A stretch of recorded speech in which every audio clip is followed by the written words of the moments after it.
바울은 참 위대한 사도였고 엄청난 헌신을 한 사람입니다. 많은 사람들과의 관계 맺음이 있었습니다. 그가 복음을 처음 전한 사람도 있었고 또 그렇게 전했던 사람들에게서 참 마음에 비수가 꽂히는 그런 아픔도 겪기도 했습니다.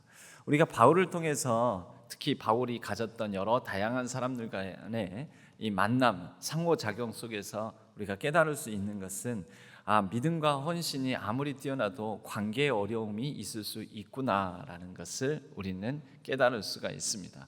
이런 교회에서 헌신을 많이 하고 교회에서 많은 봉사를 많이 했다고 하더라도 또 기도를 많이 한 분이라 하더라도 관계의 어려움은 겪을 수 있습니다. 관계의 어려움은 누구도 피해갈 수 없다는 것을 바울이 보여줍니다. 그런데 우리는 이상적으로 생각하는 경우가 있습니다. 기도 열심히 하면, 믿음 생활만 잘하면 모든 관계가 다 잘 풀릴 거라고. 여러분, 기도하고 말씀 잘 보고 교회 출석 잘하고 또 봉사하고 헌신 많이 하면 모든 것이 다 잘 될 것이다. 그건 이상이죠. 이상적으로는 그렇습니다. 그러나 현실은 그렇습니까? 현실적으로는 그렇지가 않습니다. 이상과 현실은 다릅니다. 그래서 우리에게는 그냥 막연히 믿음 생활 잘하자, 기도 많이 하자, 기도하면 다 된다, 이게 아니라 지혜가 필요한 것입니다. 지혜는 뭡니까? 그 상황에 따라서 어떻게 해야 될지 그 방법을 아는 것, 이것이 지혜라고 말할 수가 있습니다. 모든 관계는 아픔을 동반합니다. 아픔이 없는, 아픔이 전제되지 않은, 아픔이 면해지는 그런 관계, 그런 만남은 없습니다. 부모 자녀 사이에도 그 자녀로 말미암아 애달고 또 근심하고 걱정하고 괴로운 그런 순간순간들이 참 많이 있습니다. 항상 자녀 양육이, 자녀를 태어난 순간부터 자녀 양육하면서 기쁘기만 하고 좋은 일만 있지는 않습니다. 우리에게 가장 기본적인 이런 부모 자녀 사이의 관계도 아픔을 어느 정도 전제를 하고 있다라고 말할 수 있습니다. 하물며 우리가 맺는 여러 관계들은 당연히 아픔이 있기 마련인 것이죠. 우리가 이것을 전제하고 바울도 관계의 어려움을 겪었던 사람이다. 그리고 이것은 단순히 기도만으로는 해결되지 않는다. 어떻게 관계를 잘 맺고 또 관계 속에서 지혜를 발휘해야 될지 우리가 이 바울의 사례를 통해서 몇 가지 교훈을 얻었으면 합니다. 그리고 이러한 모든 만남에는 기본적인 아픔이 동반할 수 있다는 것을 우리가 또 이해할 필요가 있겠습니다. 디모데후서는 바울이 옥중에서 디모데라는 영적으로 낳은 아들에게 보내는 서신서입니다. 목회 서신이라고도 하지만 또 옥중에서 이제 바울이 그의 인생을 정리하는 차원에서 또 인생을 돌아보면서 이제 이 디모데후서 다음은 바울이 쓴 서신이 없다라고 보통 학자들이 얘기를 하는데요. 마지막 서신이니까요. 죽었으니까요. 형장의 이슬로 로마에서 사라지게 됩니다. 그러니 그는 자신이 이제 하나님의 부르심을 받은 하나님의 제단의 번제물로 드려질 거라는 것을, 제물로 드려질 거라는 것을 알았기 때문에 그의 인생을 돌아볼 때 여러 맺었던 관계들, 그가 아는 사람들 속에서 어찌 소회가 없었겠습니까? 그래서 인생의 마지막 순간에는 사람이 이 공식적이기보다는 자신의 여러 사적 관계들, 사적인 감정도 드러내면서 좀 강했던 사람도 연약함도 드러내면서 그러지 않습니까? 그래서 바울이 가장 개인적인 감정을 나누었던 그런 서신서가 디모데후서이기도 합니다. 이 디모데후서에 특별히 우리가 읽은 마지막 장 4장에는 그래서 여러 사람을 언급하면서 바울이 개인적인 사사로운 부탁, 또 그 사사로운 부탁 가운데 사사로운 관계 속에서 사적인 어떤 마음 감정들이 표현되는 것들을 우리가 확인해 볼 수가 있는데요. 오늘 저희가 읽은 이 본문을 바탕으로 바울이 맺었던 이 여러 유형의 관계들 중에서 한 4가지 만남을 찾아보면서 이런 4가지 만남 속에서의 바울은 어떤 관계 맺음을 가지고 또 어떻게 그 관계에 맺고 또 흘려보내고 끊고 하는 것을 했는지를 우리가 좀 돌아보았으면 합니다. 먼저는 이 10절 말씀에 바울이 데마를 언급합니다. 데마는 이 세상을 사랑하여 나를 버리고 데살로니가로 갔고, 우리에게도 이런 사람이 있죠. 이런 만남이 있습니다. 내가 공들이고, 그런 유행 가요의 가사가 있지 않습니까? 정 주고 마음 주고 사랑도 좋지만 지금은 남이 되어 떠나갔다고요. 이 데마라는 사람은 골로새서 4장에 누가와 함께 언급될 때에는 사랑하는 누가와 데마, 그러니까 누가와 같은 반열에 이렇게 묶여지는 사람입니다. 그런데 여기서는 바울이 지금 인생의 가장 마지막 순간, 가장 큰 어려움, 감옥에 갇혀 있는 상황인데 그가 바울을 버리고 떠나갔다라고, 아예 직접적으로 버리고 떠나갔다라고 얘기를 합니다. 정 주고 마음 주고 사랑 줬던, 바울이 정말 심혈을 기울여서 양육했던 사람인데 바울에게 큰 배신감을 안겨준 사람인 것이죠. 여러분, 우리에게도 아픔을 주는 사람이 있습니다. 이 아픔을 주는 사람을 우리가 참 컨트롤하기가, 감당하기가 힘들 때가 많죠. 그러면서 우리의 감정을 거기에 완전히 소모해버리는 경우가 많습니다. 세상을 사랑하고 그리하여 바울 곁을 떠나간 이런 유형, 이 바울은 어떻게 했을까요? 여러분, 우리에게도 이런 배신의 아픔, 배반의 아픔, 가슴에 비수가 꽂히는 듯한 그런 관계, 그런 만남들 분명히 있습니다. 삶에, 우리의 인생에도. 여러분, 그런 것은 흘려보내야 됩니다. 놔줘야 됩니다.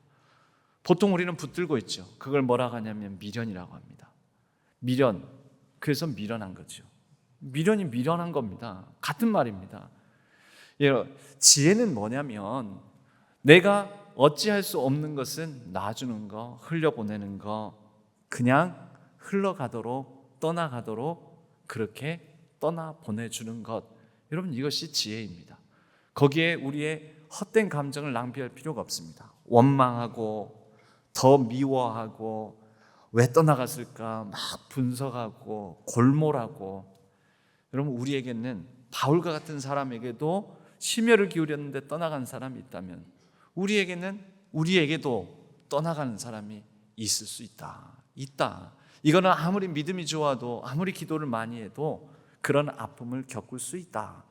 인정해야지요. 여러분, 그럴 때 하나님께서 우리에게 주시는 선한 마음, 하나님께서 우리에게 주시는 참 선물과 같은 마음이 깃들게 됩니다. 뭘까요? 하나님의 마음, 예수 그리스도의 마음을 품게 된다라는 거죠.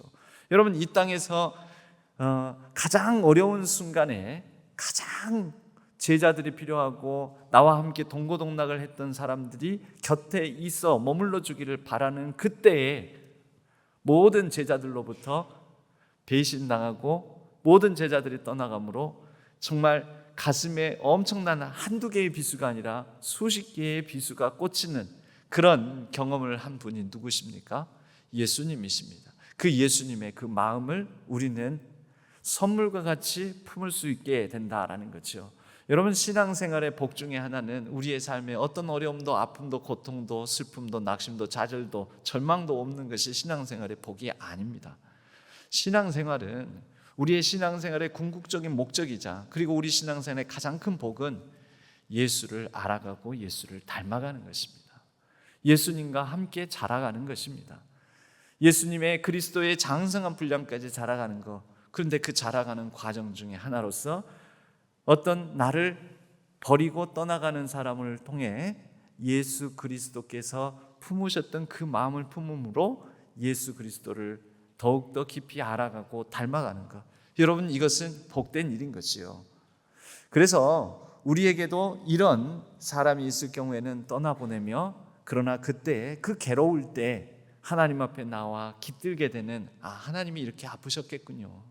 예수님께서 떠나가는 제자, 또 부인하는 제자, 그렇게 두 눈이 마주칠 때의 그 아픔, 십자가상에서 모욕하고 조롱하는 그 많은 군중들을 향하여 저들을 사하여 주옵소서. 저들이 하는 것을 알지 못함입니다.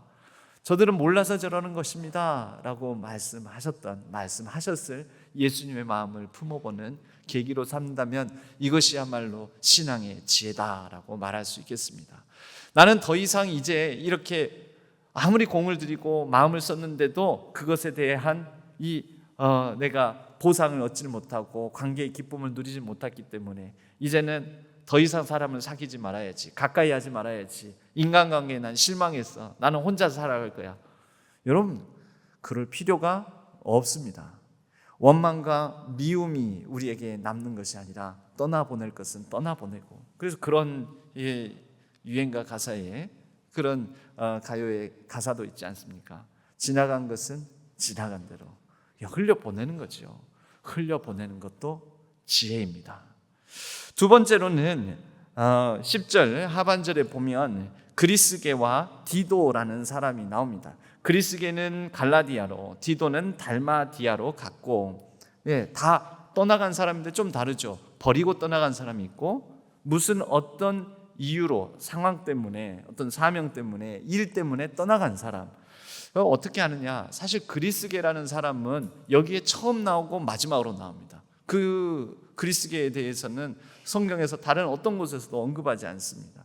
그런데 그리스게와 디도를 같은 동격절로 놓고 표현하는 것을 보면 디도와 같은 그룹에 묶이는 사람으로 우리는 추정해 볼 수가 있습니다. 디도는 누구입니까? 디도는 필요에 따라서 바울이 너는 저기 가서 내 후임 목회자로서 내가 복음을 전했던 사람을 너가 잘 목회했으면 좋겠다. 디모데와 함께 바울이 정말 믿음으로 또 양육하고 훈련해서 낳은 복음의 아들입니다. 그런 디도가, 그리스게가, 이런 사람들이 바울 곁에 있으면 옥중에 갇혀 있는 불안하고, 바울이라고 인간 있는 사람인데 왜 불안과 두려움이 없었겠습니까? 또 인생을 돌아보면서 어떤 외로움과 고독이 왜 없겠습니까? 그런 바울 곁에 그리스게와 디도가 있으면 더 좋았겠지만 어쩔 수 없이 여러 일들 때문에, 상황 때문에 떠나갈 수밖에 없는 그런 환경이 있었던 것이지요. 여러분, 우리에게도 자녀들은 품 안에 계속 두고 있을 수 없습니다.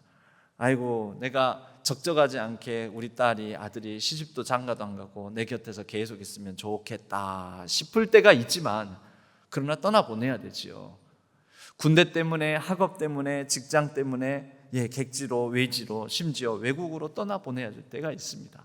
그렇게 떠나간 자녀들, 그들이 부모가 싫어서 부모하고 감정 다툼 해가지고 떠나간 게 아니잖아요. 나 버리고 간 거 아니잖아요. 나를 버리고 간 게 아니더라도 상황 때문에 떠나간 사람들, 그런 가운데서 느끼는 아쉬움과 공허감도 있다라는 거지요. 우리에게도 그런 상황이 있을 텐데, 이럴 때는 우리는 어떻게 해야 됩니까? 바꿀 수 있는 상황, 바꿀 수 있는 환경이라면 우리가 바꿔내야 되겠지만, 그럴 수 있는 상황이 아니면 그 상황 가운데는 때로는 시간이 흘러가면서 해결되는, 내가 감정적인 소비, 감정적인 낭비를 하지 않아도 시간이 흘러가면서 자연스럽게 해소되고 더 나아지게 되는 일들도 있습니다. 여러분, 그런 것들은 시간의 흐름에, 상황의 변화에 맡겨야 됩니다. 상황의 변화, 시간의 흐름에 맡기는 것. 여러분, 그리스게와 디도는 떠나갔지만 시간이 지나면 돌아올 사람들입니다. 디도의 경우에는 바울에게 보고하러 오기도 합니다. 다시 돌아올 사람.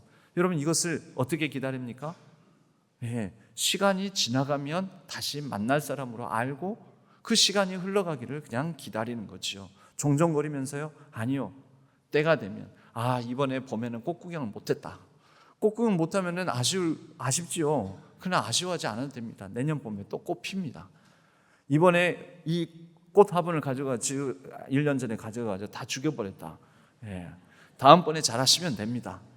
시간이 지나가면서 우리가 성숙해지고, 시간이 지나가면서 치유가 되고, 시간 지나가면서 다시 돌아오게 되는 여러 그런 해소되는 만남들, 그래서 고통이 낮아지는 그런 경우들도 많이 있다라는 거죠.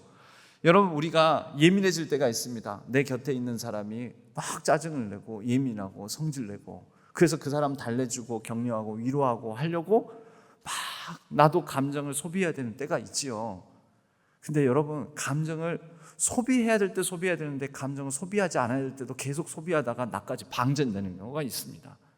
때로는 내버려 두는 것도, 시간의 흐름에 따라서 가만히 놔두는 것도, 그것도 지혜로운 방법일 수가 있죠. 가만히 보니까 이것은 내가 그 사람을 위로해주고 왜 그러는지 막 분석하고 살피고 이러기보다는, 가끔은 그 사람이 예민하고 짜증내는 이유가 간밤에 잠을 잘 못 자서인 경우도 있습니다. 그럼 그 사람에게 시간을 주는 거죠. 어떤 시간이요? 쉴 시간, 잠잘 시간을 주는 거죠. 그런데 그런 사람 앞에 가가지고 왜 그래? 어디가 아파? 왜 오늘 이렇게 기분이 안 좋아? 왜 예민해? 아니, 나는 위로해 주려고, 격려해 주려고, 뭔가 다독여 주려고 그러는데, 여러분, 그거 어떻게 해야 됩니까? 더 귀찮기만 합니다. 그리고 더 예민하고 짜증을 내는 것을, 그걸 다 받아내면서 나도 상처 입고 막 가슴에서 피가 흐르고, 내버려줘야 돼. 내버려두고 한숨 잘 자고 일어나면은 갑자기 좋은 사람이 되어 있습니다. 내버려둬야 될 때도 있다라는 거죠. 배고픈 사람을 여러분 감정적으로 위로하고, 내가 너 사랑해, 내가 너를 얼마나 생각하는지 알아, 내가 너를 얼마나 좋아하는지 알아, 내가 너를 얼마나 귀하게 여기는지 알아. 여러분, 배고플 때는 만사가 다 귀찮습니다. 뭐 해야 됩니까? 밥 먹어야죠. 밥 먹여줘야죠. 그래서 밥 먹도록 내버려둬야지. 이 사람이 오늘 이렇게 힘들어 보이고 지쳐 보이고 막 피로가 가득해 보이고 한다고 해서 자꾸 뭐 내가 위로하고 격려준다면서 말 시키고 말 걸고 막 어떻게 내가 해보려고 하는 거 아니라는 거죠. 여러분, 가만히 내버려두면서 시간이 지나면 해결되고 풀리는 만남들, 그런 관계들도 우리에게 있다라는 것입니다. 여러분, 우리 아이들, 자녀들을 키우면서 간밤에 잠 못 자고 대소변 못 가리고 또 밤새 앙앙 울고, 여러분, 그 아이가 언제쯤 괜찮아질까요? 더 사랑하고 더 막 저기 하고요? 아니요. 물론 순간순간에는 달래주고 얼러주고 하지만은 우리는 압니다. 키워본 입장에서 시간이 지나면 갓난아이 상태에서 3살 바기가 되고 5살 되고 10살 되고, 그러면 밤새 보채고 배고프다고 앙앙거리고 표현도 말도 못하면서, 그리고 대소변 못 가리고, 그 문제들 다 풀립니다. 여러분, 분명 고통이었죠. 우리에게 이런 고통과 같은 만남들이 있기도 합니다. 그런데 그것을 내가 막 품고 어떻게 하면서 감정을 소비하고 허비하면서 푸는 게 아니라, 시간이 지나면 자연스럽게 해소되는 것들도 있다라는 것입니다. 여름에 사람들이 내 곁에 다가오는 것도 싫고, 곁에 사람들이 막 열기를 뿜어내면서 또 땀 냄새를 풍기면서 막 짜증납니다. 사람이 싫어집니다. 여러분, 그 사람이 싫어지는 문제 언제 해결됩니까? 여름 지나면 해결되죠. 여름 지나면 해결됩니다. 여름 지나면은 만사가 귀찮아지다가 가을 되면은 우리 어디 단풍 구경 안 가냐고 하면서 사람에게 또 다가가서 우리 어디 놀러 가자고 하지 않습니까? 시간이 지나가면, 계절이 바뀌면, 그렇게 나이를 먹어가면, 흘러가면 해결되는 부분도, 우리의 인생의 만남이 성숙해지는 경우가 노력하지 않아도 되는 경우도 많이 있다. 여러분, 이것을 우리는 바울의 사례를 통해서도 깨달아 알았으면 합니다. 여기까지는 우리가 사실은 생각보다 우리의 감정을 많이 허비하면서도, 감정을 허비해봤자 아무 의미가 없는, 효과가 없는 관계들, 만남들입니다. 3번째, 4번째 유형이 있는데, 우리가 관심을 가지고 의지를 가지고 우리의 감정에 에너지를 쏟아야 될 만남들이 있습니다. 이 3번째 만남은 누가 나오냐면요, 누가가 나옵니다. 그래서 11절, 누가만 나와 함께 있느니라. 누가 있다고요? 누가가 지금 바울 곁에 머물러 있다라는 거죠. 이 누가라는 사람은 참 특별한 사람입니다. 우리에게는 누가복음으로 알려져 있지 않습니까? 그래서 누가복음, 사도행전 연이어서 썼는데 합해서 우리는 누가행전이라고 말하기도 합니다. 누가행전, 누가복음, 복음서는 예수님의 행적이니까요. 근데 사도행전의 상당 부분, 거의 대부분의 행적은 누구의 행적입니까? 사도 바울의 행적이잖아요. 그리고 사도 바울의 마지막 끝까지 온 이태 동안 사람들을 그의 셋집, 로마에 있는 셋집에 머물면서 사람들을 영접하고 하나님 나라의 복음을 증거하는 것으로 사도행전 28장은 마치는 거지요. 그럼 누가 기록했어요? 그렇죠, 누가가 기록했습니다. 어떻게 기록했을까요? 곁에 있었으니까 끝까지. 여러분, 참 내 곁에 있는 사람이 가장 귀한 것입니다. 멀리 이미 가버린 사람, 멀리 떠나버린 사람, 거기에 마음 두는 게 아닙니다. 관계의 지혜 중에 하나는 내 곁에 있는 사람, 내 가까이 있는 사람, 지금 내 곁에 머물러 있는 사람에게 내가 신경 써야 됩니다. 여러분, 이 누가를 향하여서 바울은 그의 사랑, 감사를 표현합니다. 그런 구절 중에 하나가 골로새서 4장 14절에 보면 사랑하는 의사, 사랑받는 의사 누가와 하면서 누가를 향해서 사랑한다라는 표현을 씁니다. 여러분, 바울의 서신서 보면은 사랑한다 이런 표현들이 어느 한 사람을 대상으로 이름을, 호칭을 딱 넣어가지고 그렇게 직접적으로 언급하는 부분이 많이 나오지는 않습니다. 사랑하는, 사랑받는 의사. 여러분, 우리 곁에 있는 사람에게 우리의 감정을 쏟아야 됩니다. 어떻게 해요? 고마우면 고맙다고, 감사하면 감사하다고, 사랑하면 사랑한다고, 곁에 있어서 참 좋다고, 내 곁에 있는 사람에게 우리의 많은 에너지를 쏟아야 됩니다. 신경을 써야 됩니다. 물론 곁에 있는 사람이, 가까이 있는 사람이 아프기도 합니다. 많이 속상하기도 하는 경우가 있습니다. 여러분, 그러나 내 곁에 머물러 있는 사람, 지금까지 머물러 있는다는 것만으로도 얼마나 감사하고 얼마나 좋습니까? 우리 신앙교회가 오랜 역사를 가지면서 몇 년에서 수년, 수십 년 함께 믿음의 교우로서, 공동체로서 함께 더불어 신앙생활을 해온 내 곁에 있는 이 사람들이 얼마나 귀합니까? 표현해야 되는 거죠. 그 사람들한테 바울이 누가를 향해서 내 곁에 있는 사람, 사랑하는 누가라고 표현하듯이 표현해야 되는 거죠. 여러분, 우리의 사랑은, 우리의 관심은, 우리의 감사의, 고마움의 표현은 우선은 내 곁에 있는 사람에게 표현이 돼야 되는 것입니다. 우리는 자꾸 온 세계 인류를 사랑하려고 하는데 온 세계 인류는 너무 멀리 있습니다. 온 세계 인류 중에 가장 가까이 있는 내 곁에 있는 사람, 지금 내게 내 곁에 자리를 지키고 있는 사람, 그 사람에게 표현해야 됩니다. 감사하다고, 고맙다고, 사랑한다고. 여러분, 그런데 내 곁에 있는 사람을 자꾸 그냥 무심결에 흘려보내고, 또 내 곁에 있는 사람은 언제까지 계속 있을 것으로 알고 너무 소홀히 여기고 쉽게 생각하고 당연한 것으로 알고 표현하지 않고 그렇게 무미건조하게 보내는 경우가 많습니다. 우리가 신앙생활이라는 것이, 우리가 성경을 읽고 하나님 뜻을 안다는 것이 저 멀리 있는, 저 해외 이역 만리에 있는 그곳을 향하여서 하나님 그 땅을 보살펴 주옵소서, 사랑하옵소서, 그 땅을 회복시켜 주옵소서. 물론 해야죠. 그러나 그렇게 멀리 큰 대의 명분을 갖기 이전에 우리 곁에 있는 사람, 내 곁을 지키고 있는 사람, 그 사람에게 표현하고 함께 사랑하고. 여러분, 누가도, 바울만이 아니라 누가도 끝까지 곁을 지키고 있었다는 것은 뭘까요? 여러분, 사실 곁을 지키고 있으면 무엇이 더 많이 보일까요? 허물, 잘못, 단점, 결점, 연약함, 부족함, 실수, 실패, 이게 훨씬 많이 보입니다. 바울이 완벽한 사람이었을까요? 누가가 옆에서 곁을 지키면서 볼 때 얼마나 많은 흠을, 얼마나 많은 실수를 보여주지 않았겠습니까? 얼마나 연약하고 얼마나 때로는 불안해하고 두려워하고. 우리에게 기록된 사도행전의 기록으로는 바울은 위대하고 놀라운 기적을 행하고 말씀에 권위가 있는 사람이지만 거의 모든 모습을 지켜봤던 누가 입장에서는 바울도 인간이구나, 연약한 사람이구나, 실수도 흠도 많구나. 잠언서 17장 9절에는 이런 말씀이 나옵니다. 허물을 덮어주는 자는 사랑을 구하는 자요. 여러분, 우리가 사랑하고 사랑을 구하고 사랑받기를 원하는 것, 그건 뭡니까?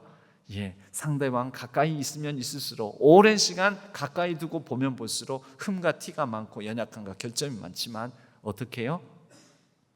덮어주는 거죠. 그래서 바울의 부족하고 연약한 점이 세세하게 모든 행적들을 다 듣고 지켜보고 하면서 기록했던 누가 행전의 기록에, 사도행전의 기록에 바울의 연약한 모습이 많이 드러나지 않고, 오히려 바울이 스스로 서신을 쓰면서 나는 죄인 중에 괴수다, 내가 얼마나 연약한지 아느냐, 이런 표현들을, 내가 약할 때 강함을 주시는 하나님을 찬양한다 이러면서 자신의 약함을 드러내지 않습니까?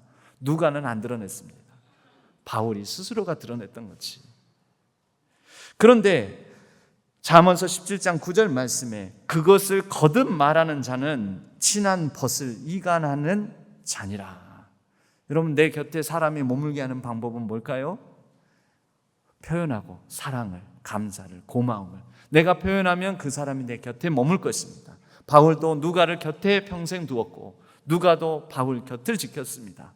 서로가 서로를 덮어주고 서로가 서로의 결정과 흠을 알고 있음에도 불구하고 죽이는 것이 아니라 살렸던 것이지요. 그렇게 살리는 자로서의 누가와 살리는 자로서의 바울의 모습, 여러분, 이러한 것을 우리는 교훈 삼아 우리 곁에 있는 사람에게 먼저 사랑하고 감사하고 고마움을 표하는, 그래서 그렇게 서로가 서로를 살리고 사는 역사를 만들어가는 우리 모든 신앙의 성도님들 되시기를 바랍니다.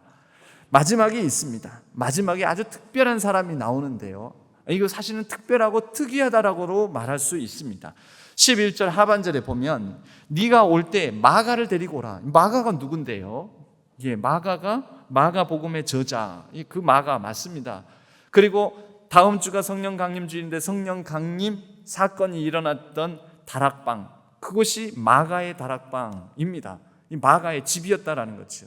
다락방은 우리가 생각하기에는 어떤 필요 없는 물건을 쌓아두는 어디 한쪽 구석에 있는 그런 조그만 방을 말하는 것으로 우리는 생각을 하는데, 우리는 그런 것을 다락방이라고 했으니까요. 그런데 보통 단층집으로 되어 있는 예루살렘 지역 그런 건물들에서 그 개인 가구로서 위층 집을 2층에 있는 공간을 다락이라고 했습니다. 2층 공간을 다락인데 그곳에서 몇 명이 모였습니까? 120명. 성령 강림 사건이 일어났던 그곳에 120명이 모여서 기도를 했습니다. 120명이 모일 공간을 가진, 특히 2층 집을 가진 그 집의 아들이 마가입니다. 잘 사는 집입니까? 못 사는 사람 집입니까? 부자일까요? 가난한 집일까요? 그렇죠. 그래서 부잣집 아들이에요. 부잣집 아들이라서 어려움 모르고 자랐고 어려움을 견디지를 못합니다. 사건이 벌어졌지요. 안디옥 교회에 파송을 받아서 바나바와 바울이 이 선교지, 그래서 전도 여행을 갑니다. 전도를 하는데, 선교를 하는데 그만 생전 처음 겪어보는 어려움, 피로, 배고픔, 여러 돌발 상황들, 마가가 동행했다가 중간에 그만 돌아가 버립니다. 나 이거 못하겠다고, 너무 힘들어요, 더워요, 배고파요. 그래서 돌아가 버립니다. 그로 말미암아 바울이 겪었던 큰 어려움이 있었던 거죠. 그리고 돌아왔고 안디옥 교회로 돌아왔고 다시 안디옥 교회에 파송하면서 다시 또 떠나게 될 때 바울과 바나바는 아주 끈끈한 동역자 아닙니까? 바나바는 마가가 다시 함께 가기를 청하니 데리고 가자. 근데 바울이 결사반대, 안 됩니다. 절대 자는 못 데리고 갑니다. 쟤를 데리고 갔다간 또 이번 선교 이 전도가 망가질 수가 있습니다. 쟤는 문제아입니다. 트러블 메이커입니다. 안 됩니다. 아니 뭐 그러냐고 바나바랑 심하게 다투고 결국은 갈라섭니다. 누구 때문입니까? 누가 아니에요? 마가예요. 그죠?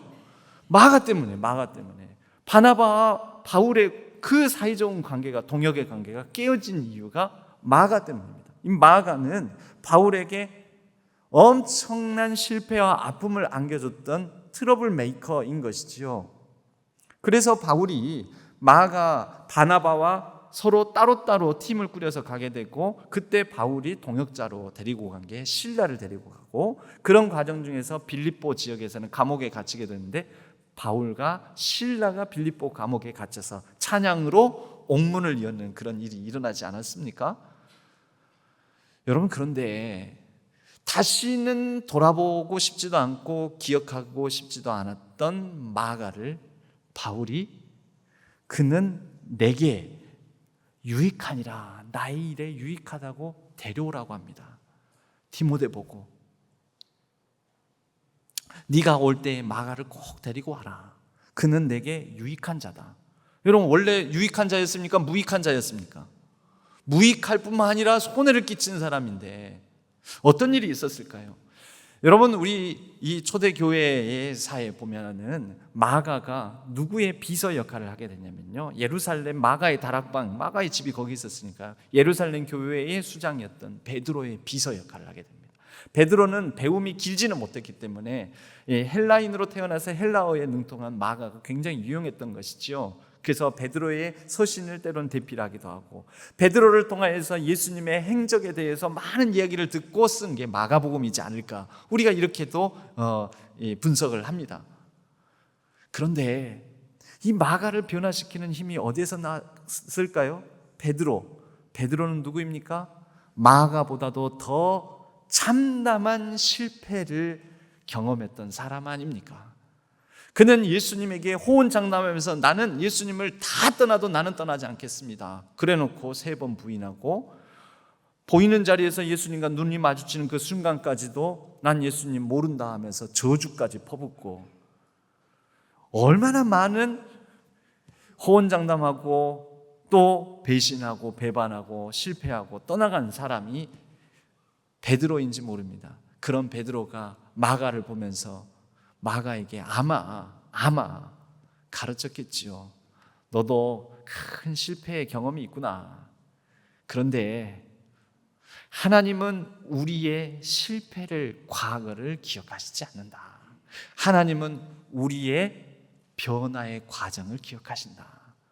우리가 변화되는 모습을 기억하신다. 여러분, 자녀들의 어렸을 때부터 자잘한 모든 실패들을 다 마음에 담아두고 염두에 두고 기억하십니까?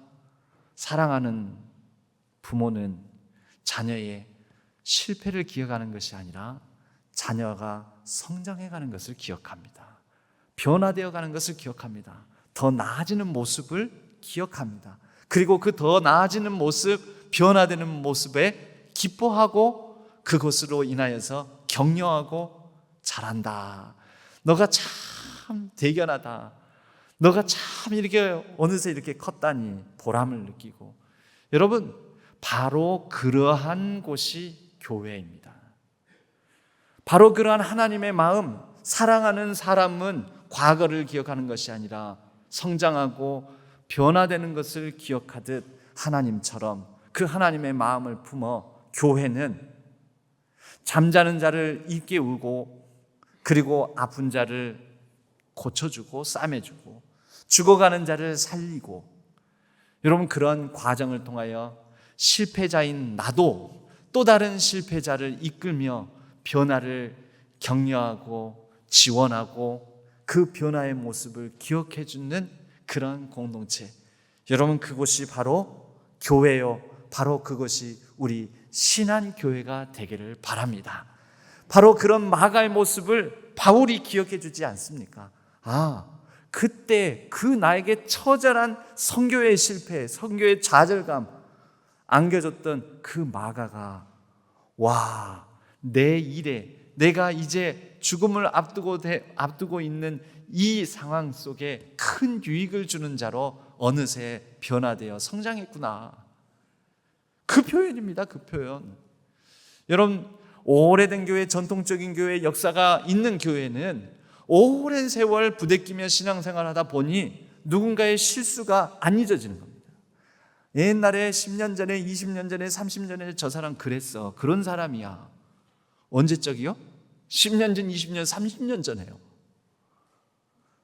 여러분, 교회는 과거를 기억하는 것이 아니라 그 사람의 변화를 기억하고 변화되어가는 모습을 독려해주고, 변화되기를 기뻐하고, 변화되기를 기도해주고, 그런 곳이 교회입니다. 여러분, 내 곁에 있는 사람의 그렇게 변화의 모습을 기억하고 기뻐하고 기도하고 격려해 줄 때 그 사람이, 칭찬은 고래도 춤추게 한다고 하지 않습니까? 변화가 없는 남편, 변화가 없는 아내, 변화가 없는 자녀, 변화가 없는 가족, 변화가 없는 성도, 변화가 없는 우리들이 서로 변화된 모습으로 내 곁을 지키는 사람으로 남게 되는 것입니다. 우리의 감정, 우리의 의지, 우리의 마음 어디에 써야 됩니까? 떠나가는 것이요? 나를 버리고 가는 것, 미련스럽게 그러지 마시고 지혜롭게 내가 할 수 있는 일, 내게 주어진 사람, 내 곁에 있는 사람, 내 가까이 있는 사람 표현하고 감사해하고 사랑한다고 말하고 또 변화를 격려하고 지원하고 지지해주고 응원하고 그렇게 함께 더불어 그리스도의 장성한 분량까지 같이 자라가는 지혜로운 관계 맺기를 하는 우리 모든 신안의 성도님 되시기를 주님의 이름으로 간절히 축복합니다.